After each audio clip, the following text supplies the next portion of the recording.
In commemoration of the bad guy's release, we've created a list of our greatest animated villains who either gave us nightmares as kids or made us feel afraid in the best possible ways. Let the jury begin. I'm lost! Where's the light? It just went away. What do I do? Help! I'll be stuck here forever. Do not panic. Do not. Did you ever wonder how a bug spends his life? Well, no one knows what roams in a bug's mind. Still, this animated movie shows what life could be. Where's my food? Isn't it up? Hopper, the villain, is a cruel, aggressive, clever, manipulative, and arrogant ruler who kills ants without blinking an eye because he considers them beneath him. Perhaps he treats others around him poorly because he fears being judged as weak. His aggressive tone toward Princess Ada is similar to a controlling boyfriend making fun of his weak and scared fiancée. He even murders 3 of his henchmen after beating them up. Even though Molt is Hooper's brother and has knowledge that he committed his mother, Hooper continues to treat Molt abusively and with disdain. Hopper, the only grasshopper in the film, acknowledged that the ants outnumbered 100 to 1. As the film progresses, Hopper becomes seriously concerned that Flick will stand up to him, as even a single rebel can spark opposition among the colonists. After Thumper beats Flick with the help of P.T. Flea, Hopper calls the ant colony and the circus bugs mindless soil-shoving losers. When Thumper meets the bird, he mistakes her for a false bird and taunts it, causing his death. Regarding the charges, Hopper could get a penalty of more than 60 years for killing 3 henchmen. He could also get charges of bad behavior, and the punishment will expand from 1 year to 3 years.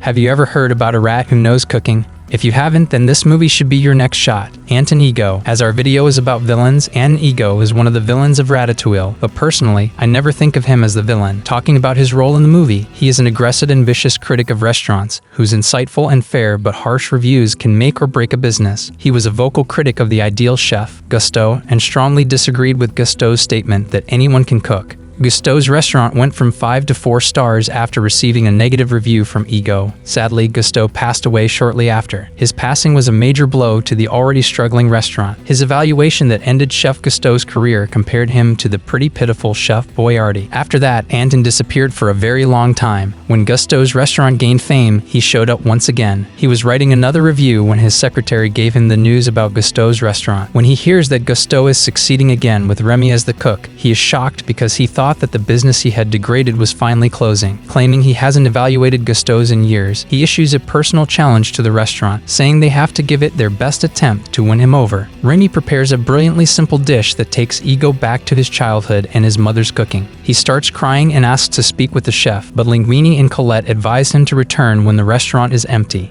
When the bell rings for closing time, Linguini brings out Remy. At first, Ego thought it was a joke, but after seeing Remy duplicate the dish so accurately, he thanked them and left quietly. Finally, Ego grasps what Gusteau meant, that while not everyone can be an artist, great talent can be found in the most unexpected location. He gives the restaurant and the chef in it high marks whom he does not name. Do you still think of him as a villain? Talking about the charges, I don't think he did anything bad to get a penalty.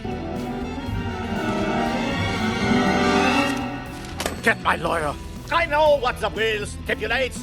What I want to know is if this letter resemblance at all is not Gusteau's. The deadline in the will expires in less than a month. Chef Skinner is the second villain of the movie Ratatouille. In the movie, he is shown to be clever, greedy, dishonest, stubborn, and angry. When Auguste Gusteau died without a direct descendant, Skinner became determined to take ownership of the restaurant. When Skinner discovers that Linguini's mother, Renata, was close with Gusteau and asked her son to be a plongered trash boy before she passed away, he unwillingly appoints Linguini. That evening, he is shocked when Linguini prepares a soup that impresses a food reviewer who happens to be dining there. However, the credit for the soup's preparation belongs to Remy. He learns that Remy is the mastermind behind Linguini's delicious dishes, so he sets out to kidnap him and make him cook his frozen foods. He plans to exact revenge on both by capturing Remy and holding him for ransom in exchange for not killing him, while secretly visiting the restaurant to watch Linguini fail and endure another bad review from Anton Ego.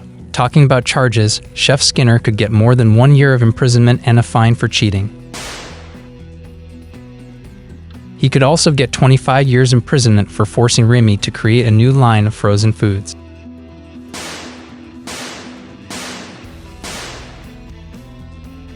Toy, you are going to help create happy memories that will last for the rest of her life. Huh? What? Oh, yeah. I'm Gabby Gabby, and I love you. I'm gonna cry. Oh, what have you got there? I found this old doll. You can take it home if you want. In Toy Story 4, the pull-string talking doll Gabby Gabby first appeared in the 50s. Unfortunately, a fault in the production of her pull-string voice box has rendered her voice everything but cute. She has been alone with a group of silent plastic dolls for over 60 years at the back of a crowded antique shop. Gabby Gabby is confident that if she can find a working voice box, she will be wanted. In the movie, Gabby admires Woody because he possesses the ideal voice box. Woody gets away from the antique shop, but Forky is kidnapped and questioned by Gabby Gabby about everything he knows about Woody. In exchange for Forky, Woody offers Gabby his voice box to her great delight. After the Bensons take out his voice box, Gabby gives Woody a big embrace, thanks him, and bids him and Forky a teary farewell. While Woody and Forky were sneaking back into Bonnie's backpack, Forky observed Gabby from a distance as she drew attention to herself by plucking the cord on her newly repaired voice box, attracting notice of Harmony. Gabby is picked up by Harmony, who then coldly discards her as boring and places her in a box. Gabby, disheartened and distraught, hands Woody his voice box back, saying that she doesn't need it anymore. Woody, however, insists that Gabby keep it. She warns Woody away from her at first, but she changes her mind when Bonnie offers him a chance to be liked by the group. For threatening Woody and his friends, Gabby Gabby could get 5 years imprisonment and 3 years for taking Woody's voice box.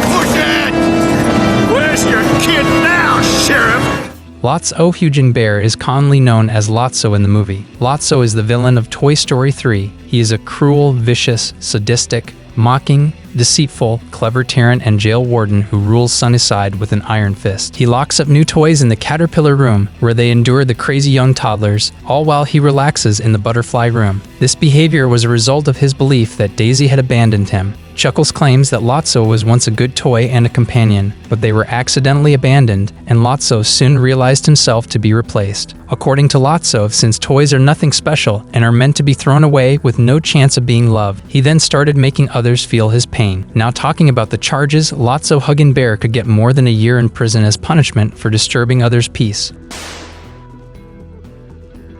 He could also get more than 15 years of jail for making his law and punishing others.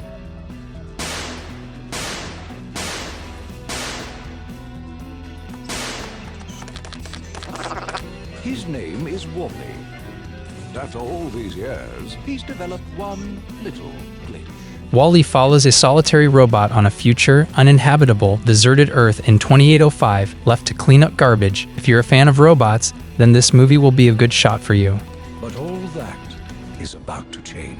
Otto. Unlike most other robots in the movie, Otto is presented as a cool-headed, emotionless, solid caretaker of the Axiom who sincerely cares about humankind, but is later revealed to be a neurotic, violent control freak with secret orders to keep humankind away from Earth. As he realizes he can't go against his programming, he goes through a villainous breakdown, trying to stop Eve, Wall-E, and the captain from turning him off and planning to return to Earth, even though they've already proven it can support life. His intelligence was exposed, but his impatience hid it. Everything he stated was necessary. Otto is still sympathetic yet extremely cold-blooded, despite his lack of morality. In the climactic scene, he shows this by crushing Wall-E and the plant. This shows that his immorality prevents him from connecting with others in any way that doesn't fit his planned program. Given that he never meant any harm, it's arguable that he deserved to be silenced. In my opinion, robots don't have to pay penalties. Still, if we're talking about charges, ruining the plantation will land him 2 years in prison and a hefty fine.